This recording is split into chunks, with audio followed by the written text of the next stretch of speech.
اقتصادي اصطلاحاتو لړۍ.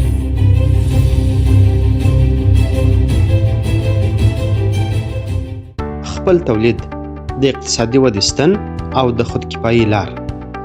خپل تولید د هر هیواد د اقتصادي ودې مهم بنسټ دی. هغه وخت چې موږ د خپل هیواد تولیدات وپېژنو، ویې کاروو او ملاتړ یې وکړو، په حقیقت کې د خپل صنعت، کارګر، بزګر او د اقتصاد ملا ټینګوو. د خپل تولید کارول یوازې یو انتخاب نه دی، بلکې یو ملي مسؤلیت دی چې د هر هیوادوال پر غاړه پروت دی. نن زموږ په بازارونو کې ګڼ شمېر کورني تولیدات شته چې د کیفیت او قیمت له پلوه د سیالۍ وړ دي.